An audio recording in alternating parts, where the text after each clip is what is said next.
everyone. Are you being manipulated without knowing it? Be honest with me. When was the last time you bought something that made you wonder, what did I buy that for? Or remember an ad that cleverly instilled in you the fear of being left behind if you didn't own a new piece of technology, or tapped into your desire for Forever Young with a miracle skin cream? Have you ever stopped and wondered why we are so easily persuaded? The truth is, the persuasive techniques you encounter every day, from advertising to media to politics, are no accident.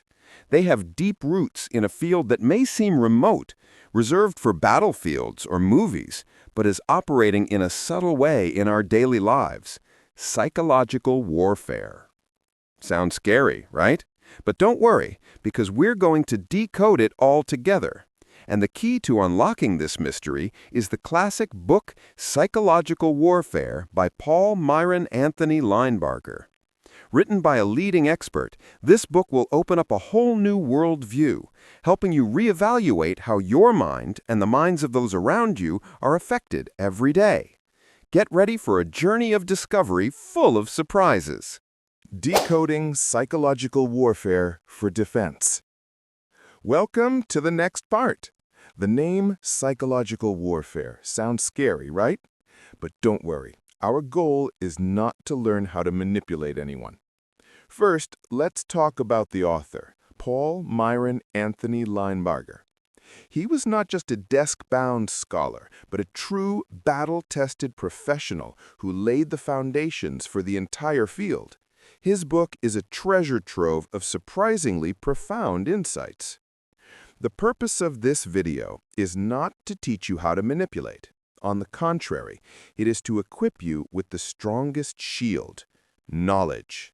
In a world of information noise, understanding how messages are constructed and delivered is the ultimate weapon to defend yourself. Our perspective is very human. Use this knowledge to communicate better, not be led by the nose, and truly understand others, because understanding is the key to connection. In the next 20 minutes, we will go from Linebarger's basic theory to how to apply it in real life, from tactical identification to self-defense. Let's start this decoding journey. Chapter 1. Definition. What is psychological warfare? Welcome to Decoding Psychological Warfare, where we explore one of the least understood aspects of human conflict. When you think of psychological warfare, what do you picture? Maybe spy movies, covert propaganda, or even bombs and destruction. I used to think that too, but reading Paul Linebarger's Psychological Warfare shattered all my preconceptions. Linebarger defined psychological warfare in a very simple yet profound way. It is a war that is not fought on the battlefield with guns and bullets, but in the minds, beliefs, and emotions of people. Yes, no bombs, no gunshots. It is a war of words and ideas. Its power lies not in explosives, but in its ability to change the way we think, the way we feel about an issue, a person, or a country. It may sound far-fetched, but it's actually much closer than you think. Have you ever been persuaded to buy a product by a subtle advertisement? Or changed your opinion on a social issue after hearing a powerful speech? These are miniature, everyday versions of psychological warfare. Marketing, PR, persuasion, they all have the same roots. And what is the ultimate goal of psychological warfare? Not to destroy your opponents by force, but to change their behavior. Make them do what you want without a single shot being fired. Powerful concept, right? Chapter 2. Origin and History. Welcome to Chapter 2. Now that we have a glimpse of what psychological warfare is, let's take a trip back in time to see where it really came from. You'll see, it's not a modern invention. Think of Sun Tzu with his famous Art of War. Thousands of years ago, he emphasized that conquering the heart is more important than conquering cities. That is the essence of psychological warfare, the profound art of changing perceptions to win without bloodshed. However, it was not until World War I and World War II that it really exploded and became systematized. With the advent of mass leaflet distribution and radio that could reach millions, psychological warfare ceased to be a gimmick and became a systematic strategy with specialized units. And it was in this context that Paul Linebarger emerged. He was not just an observer, but he was directly involved in shaping, collecting those combat experiences, and systematizing them into a modern doctrine.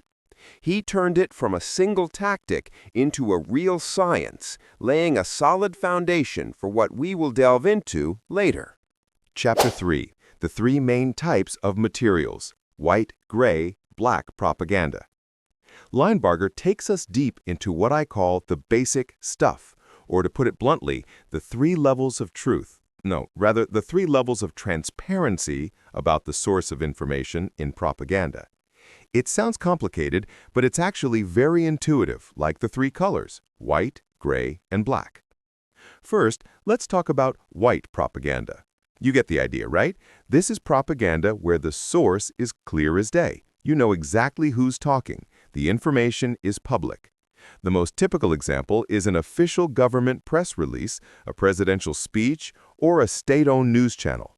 Its purpose might be to explain policy, reassure the public, or call for action. Everything is transparent. It's usually not bad, but the purpose is still to influence our thoughts and behavior in a public way. Next, and a little more complicated, we have gray propaganda. When I read this, it sounds like a deliberate leak of rumors.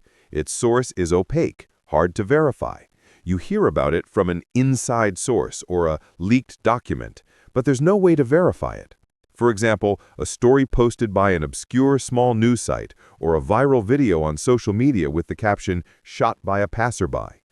The goal is to sow doubt, create a wave of public opinion without revealing your hand. The leaker denies it if caught.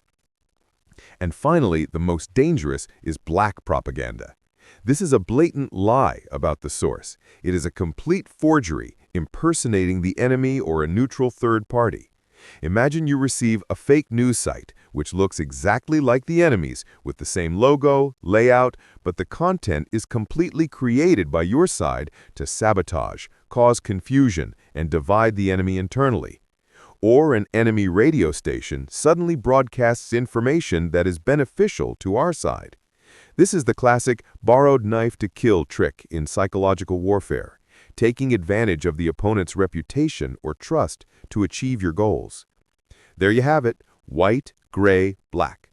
Three different shades of the same purpose, to influence our thinking and behavior. Linebarger breaks it down so clearly, it gives us a better understanding of how these campaigns operate in the complex world of information. Welcome to our Chapter 4, Analyzing Your Targets, Understanding Your Audience. Just think, is there a universal key that can open every lock? In communication, there's no single message that works for everyone. This is one of the most important lessons when it comes to influence. For a message to be truly effective, it has to be tailored, right?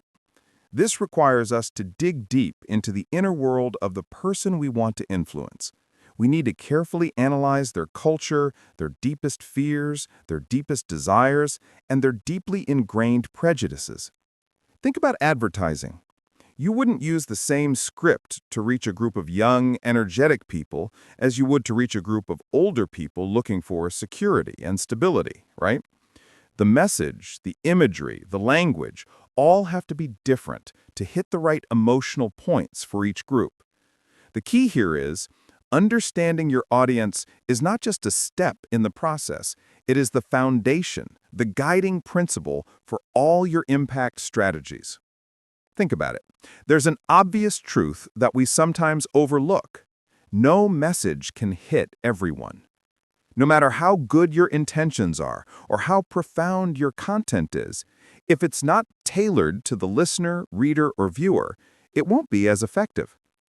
This is where we need to really dig into our subject. Just as a craftsman learns about the material before carving, we must understand the material of the people we are working with. This requires careful analysis, what their culture is like, what their hidden fears are, what their deepest desires are, and what their ingrained prejudices are. Think about advertising. You wouldn't use the same script to reach a group of young, energetic people as you would to reach a group of older people looking for security and stability, right? The message, the imagery, the language all have to be different to hit the right emotional points for each group.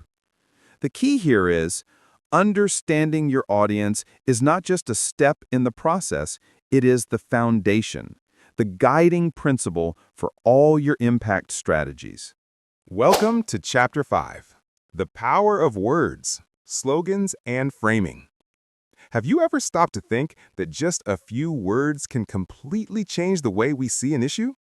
It sounds simple, but this is an extremely sophisticated psychological weapon in Linebarger's book. Look at slogans. Nike's "Just Do It." 3 words. But it's more than just a call to action. It's a philosophy, an urge to overcome hesitation. It sits in our minds, doesn't it? Such a short, memorable slogan has power beyond mere logic. Then there's the so-called framing. It's real art. Think of it like this: inheritance tax versus death tax. It's the same tax, but the way we call it paints 2 completely different pictures in our heads.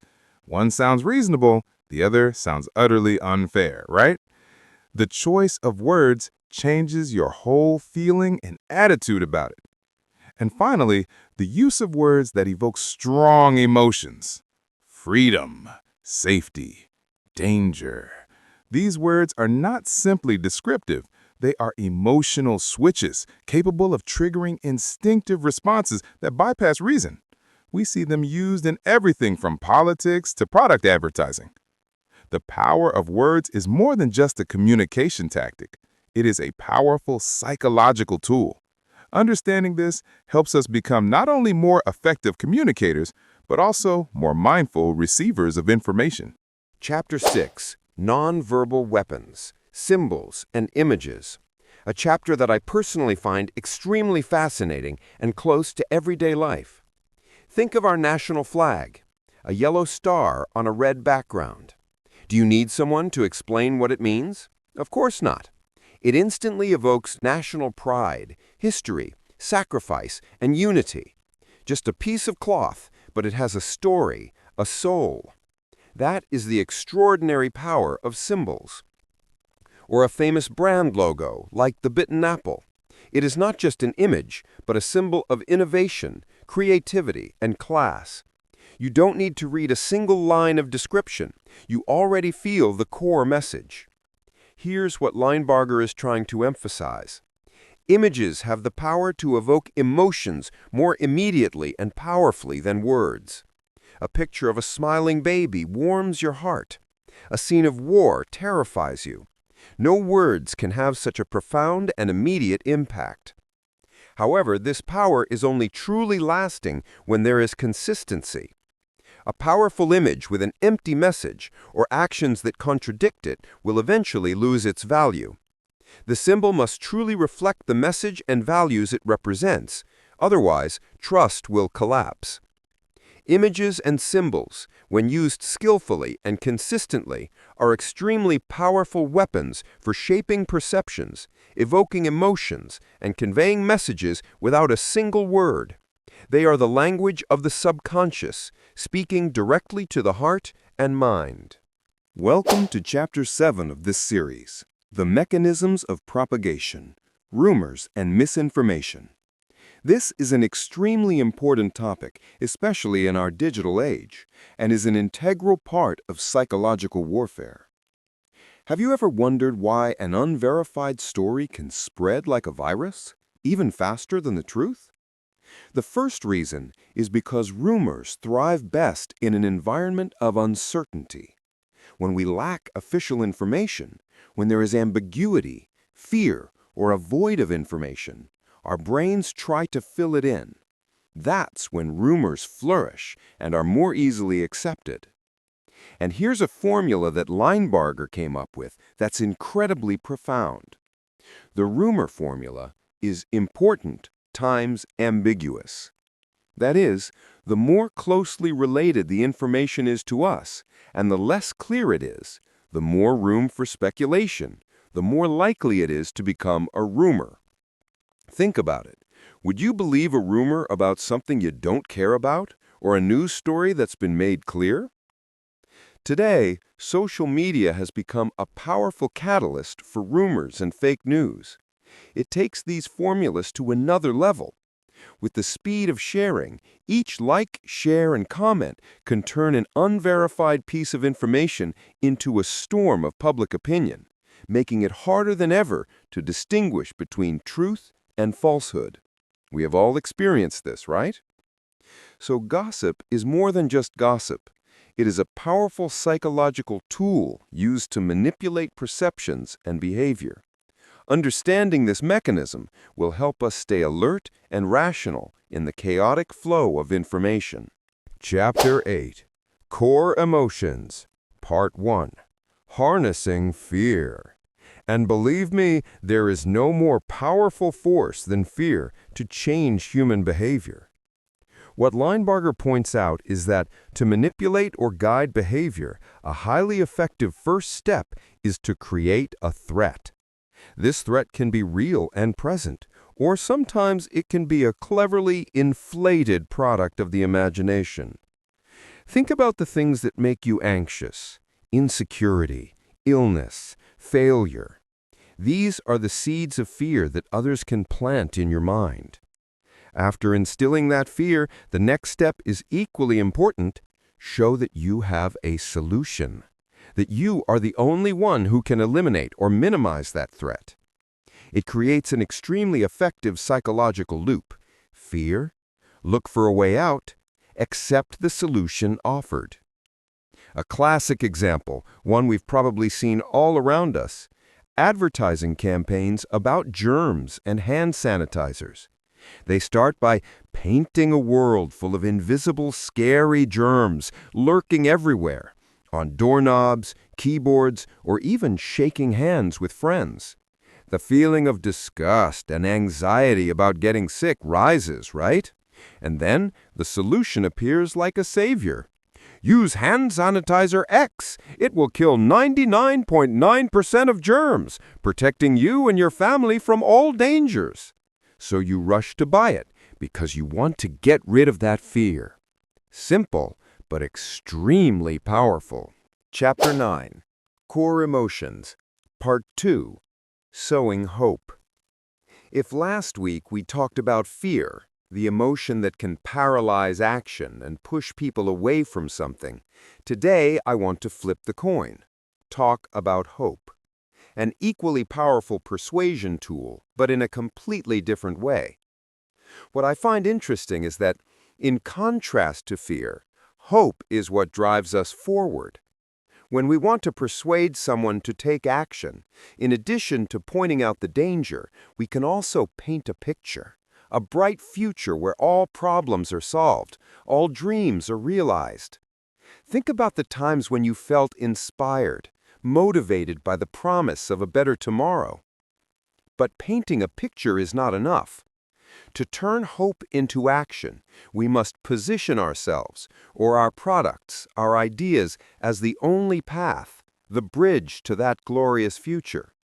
We are the solution, the compass to make that vision a reality. The best example? Certainly inspirational political speeches. Think of the immortal words of Martin Luther King Jr., or even the promises of any candidate on the campaign trail. They don't just talk about the issues, they paint a picture of a better tomorrow, and position themselves as the leaders of that tomorrow. The power of hope is that it does not push people away, but pulls them forward, towards a common goal, a future that everyone wants to achieve. And that, in my opinion, is an extremely humane aspect, though still psychological warfare, of the art of persuasion. We've gone through several chapters on how to craft your message, But there's a much more fundamental question. How do you get your message not just heard, but believed? This is the focus of Chapter 10, Building Credibility, Why People Believe You, in Psychological Warfare. Building trust and credibility is crucial to getting your message across. Where does credibility come from?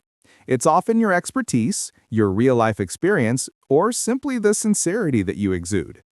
Personally, I find that sometimes sincerity is the strongest factor, especially if you're not an expert in every field. People like to hear the truth. And here's a powerful tool, social proof. You've seen it everywhere. Everyone's doing it, the #1 product. Basically, when we see the crowd doing something, our instinct tells us it's the safe and right choice. A kind of herd mentality that's incredibly effective.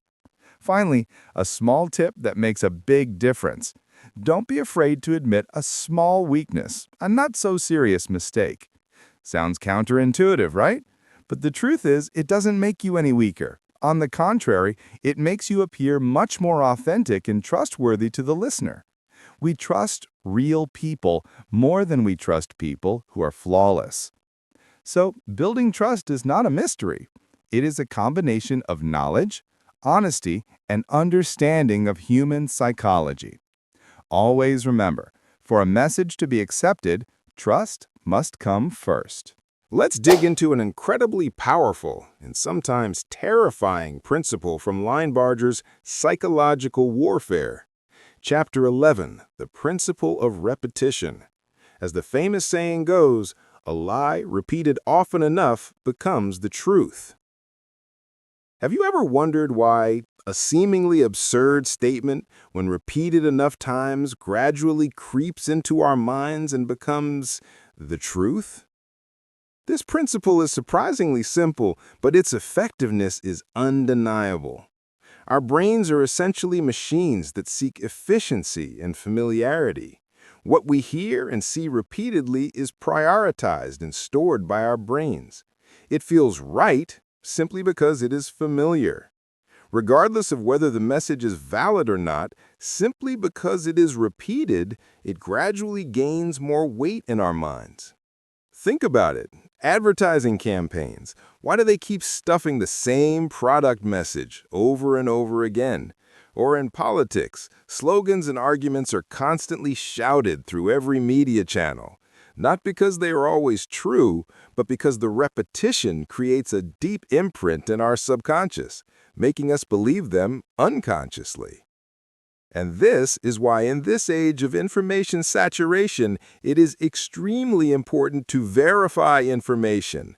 Don't let familiarity fool you. Ask questions, seek alternative sources, and think critically.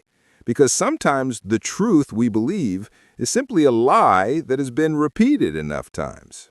We will turn to another page, one that I believe is extremely important for every individual in their daily lives.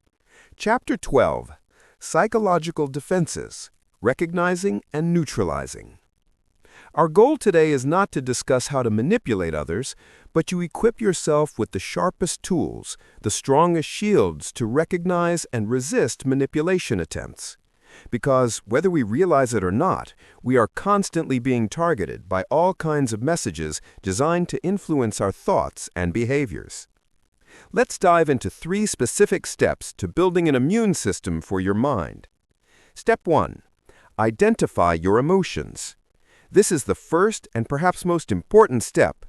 When you receive a piece of information, a story, or a call to action, pause. Ask yourself, how am I feeling right now?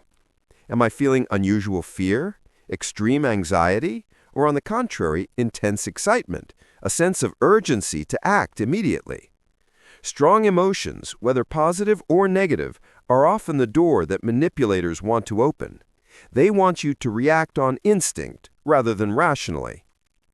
Step 2. Consider the source. Once you've identified your emotional flow, the next step is to look at the source of that information. Who is saying this? What's in it for them? Do they have a position, an ulterior motive? Don't be afraid to question motives, to question possible bias. Advice from a salesperson is always different than advice from an independent expert, right?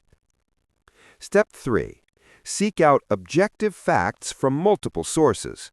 Finally, and this is the most important step in building a solid defense, after recognizing your emotions and considering your sources, seek out the facts. Don't rely on just one source, no matter how reliable it seems. Check and verify information from multiple sources, especially those that are recognized as objective and reputable. Just like you wouldn't buy a house after seeing only one picture. Psychological manipulation only works when we allow it to penetrate gaps in our cognition and emotions. By practicing these 3 steps, recognizing emotions, examining sources, and seeking objective truth, you will build a strong immune system for your mind. Stay safe, and see you in the next chapter. Chapter 13. The Ethics of Persuasion, a crucial section from Paul Linebarger's psychological warfare that we are exploring. When it comes to persuasion, I find the line between positive influence and unethical manipulation to be a very fine one. It's like walking a tightrope. So what is ethical persuasion? Simply put, it is the art of presenting facts, what you believe to be true and useful, in a way that is appealing and understandable. You believe in an idea, a product, or a point of view, and you use reason and genuine emotion to convince others of its value. The goal is to get them to make a decision that is beneficial to them, or at least one that is based on complete and accurate information. What about manipulation? On the other hand, manipulation is the distortion of the truth, the use of tricks or even lies to achieve personal gain, often at the expense of others. You create a picture that is not entirely true or withhold important information just to get others to do what you want, not what is best for them. How do we know the difference? This is where I want to pose a key question, the only moral compass we need. Ask yourself, what is the ultimate purpose of this action?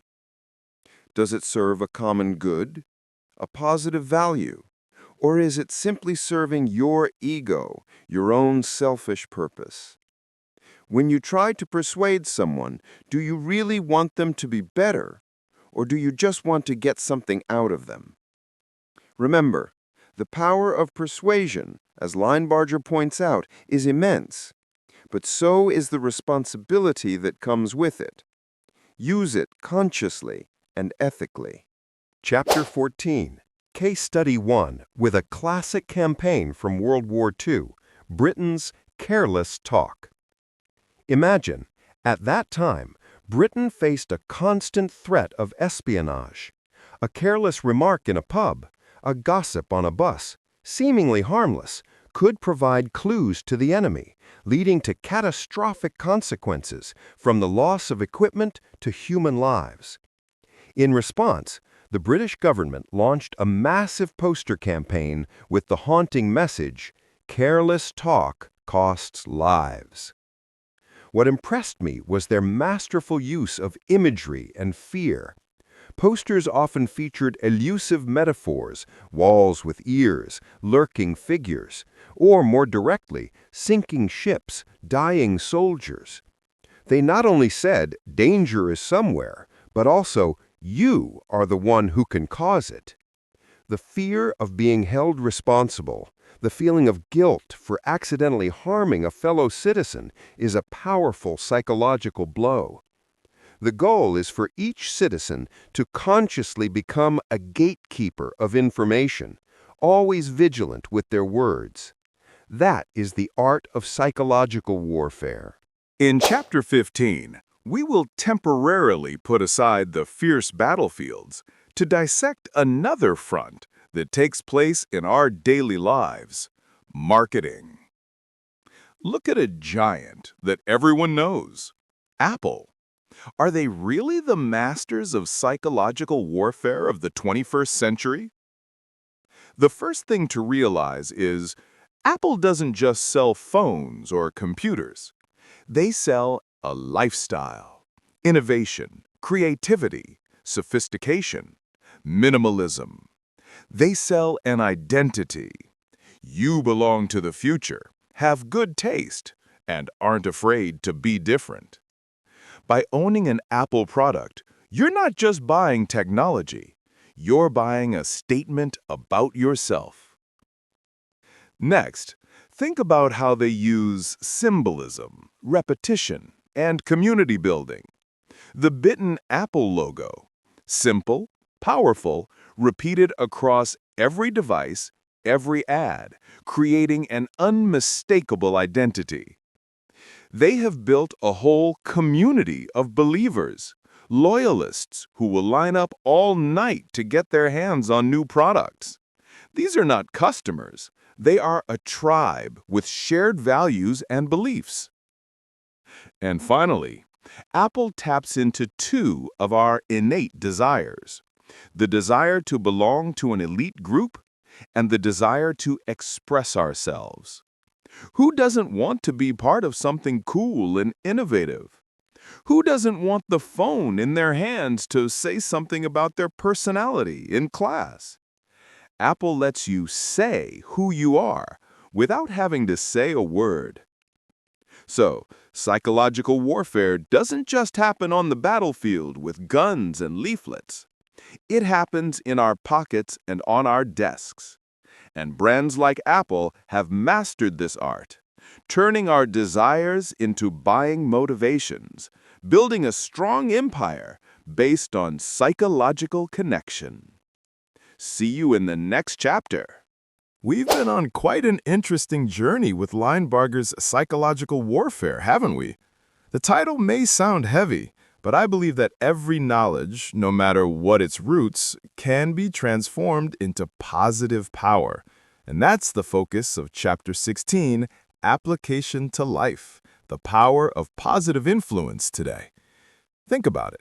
The deep understanding of human psychology that we have discovered, instead of using it against someone, can be used to build and heal. Instead of using empathy to read others for the purpose of manipulation, why not turn it into a humane tool for conflict resolution? Try to put yourself in the shoes of the other person. Listen carefully to understand their motivations, fears, and even their deepest desires. When you understand, finding common solutions and relieving tension becomes much easier. Likewise, words, a sharp weapon in psychological warfare, can now become an endless source of inspiration. Instead of sowing anxiety or division, use words to kindle hope, to encourage others to believe in their abilities and overcome difficulties. A sincere word of encouragement can change a life, my friends. And finally, trust. In the book, it can be used to create cover, but in real life, trust is built on absolute sincerity. Be trustworthy. Keep your promises. Show genuine concern. It is the foundation for every lasting relationship, from family to work, making you an inspirational leader. Welcome back. After all the theories about psychological warfare, it's time to turn them into your shield. I have a simple and effective 7-day action plan. Day 1 to 2, observe and analyze 3 ads you see. TV, social media, billboards, anywhere. Ask yourself, what does the ad want you to feel? What impact do the words and images have? What is the underlying message? You'd be surprised how we're influenced every day. Days 3 to 4, read a political article and identify framing techniques. Pick a topic that interests you.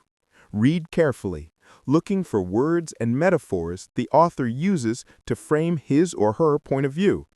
What do they emphasize or omit? This is how you identify the matrix of information.